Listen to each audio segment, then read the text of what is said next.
All right, price point wise, as a local consumer, I'll assume that, maybe I'd be paying a lower price for a locally brewed beer. Of course, that's not always the case. Why is that? Ben, maybe I'll start with you. Yeah, I don't think it has so much to do with local as it has to do with size, really. I mean, beer is has a huge economy of scale. Yeah. And I just think it's the fact that like the beers being imported are generally much bigger breweries already, so their price is Overhead's lower, exactly. more buying Whereas power, whatnot. In this sort of developing industry in Alberta, it's mainly small breweries, like Sauk was saying earlier.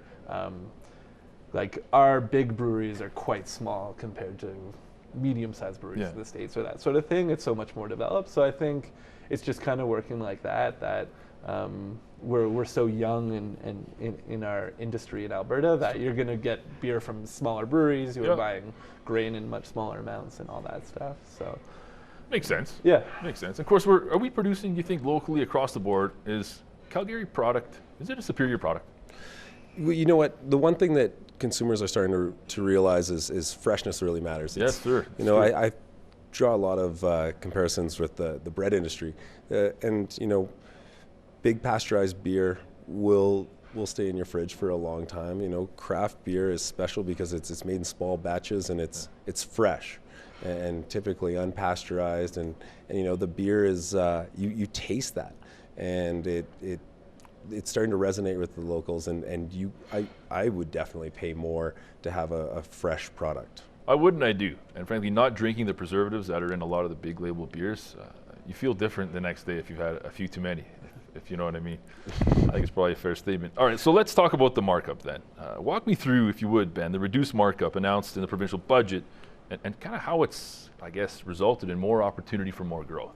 Yeah, I mean, in its most basic form, it sort of protects Alberta breweries, or at least aids in their progress. It makes sure that we are in Alberta and we're producing in Alberta and we're using Alberta grains and all that, and it makes sure that there's a little bit of an advantage in a way for that. I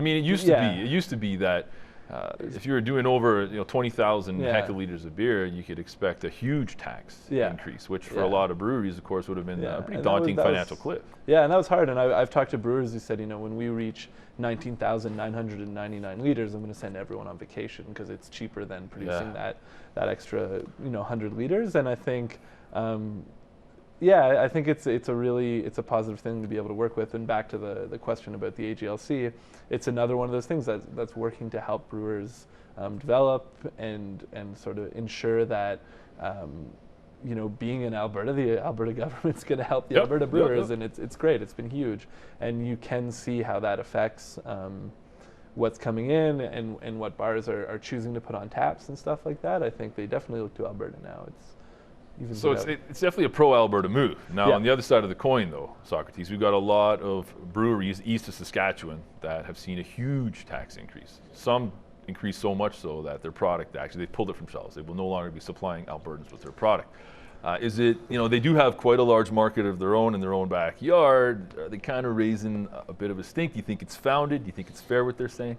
Well, I think, like I said earlier, the Alberta government decided to diversify the industry in Alberta and saw brewing as an opportunity, and they gave Albertans the advantage rather than subsidizing breweries from the States and elsewhere. So I think that's really the shift. We're going to subsidize our own people and tax where we can, and that's a revenue center for the government. I endorse that. I do too, for the most part. The thing that was curious though was the big budget, big label beers. Didn't really see a huge tax increase. Does that ruffle a few feathers? They're already paying a few bucks at that top, the max anyway. And so you're comfortable with it then? Oh yeah, the true testament to Alberta beer is once we start, we already make world-class beers. We just need to get Albertans to understand that. Getting Albertans to get excited about Alberta beers is the process that's happening now. It's an exciting time.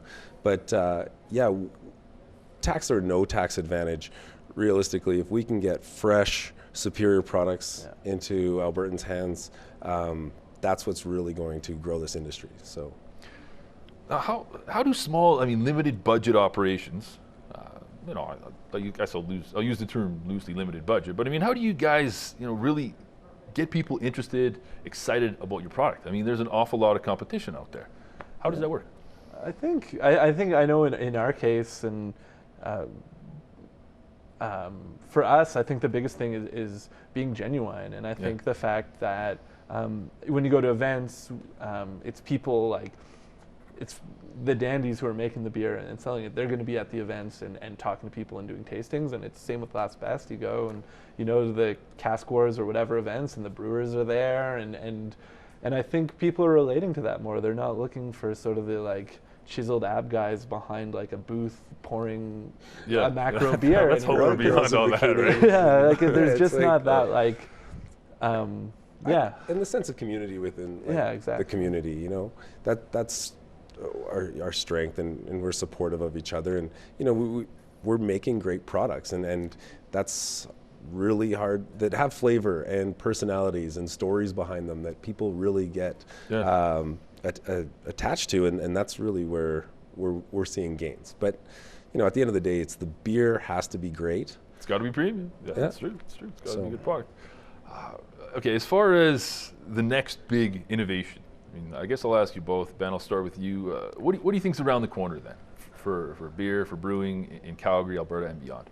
I think it's variety. One of the first big of the modern sort of craft beer boom was obviously IPAs, and you even have Alexander Keith's doing those, and I think some people are looking for the next big style, but I think really what's coming around the corner is like being open to many styles. So there's talks of the sours and wild beers and stuff like that coming in. And are we going to see some of that? You're doing 40 beers this next year, right? Yeah, 40. We're going to see some of those products. We have a few sours out already, and I think the trends are going to be, we have brewers who are networking around the world now and coming from around the world and traveling. Little taste everywhere. That's cool. I think that's going to be where the trends go, is instead of sort of this like this style and then this style and then this style, it'll just be a lot more like variants. Real quick, your balance and opinion? approachability are going to be paramount, and range, like you said, variety.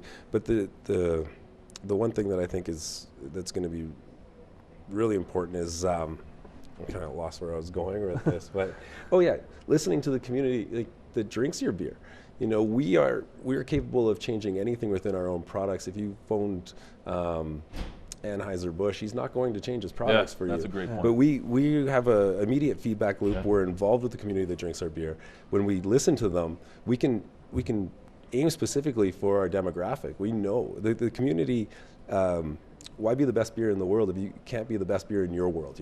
That's something that we always. I love that. Yeah, we're gonna end things with that, fellas. Thanks very much for being here. I appreciate it. Thanks for having me, folks. If you're not drinking local, do yourself a favor. Drink local. That's all the time we've got for tonight. As per usual, you can get at us. We're on Facebook. We're on Twitter. Don't be a stranger. Until next week. Take care. Bye.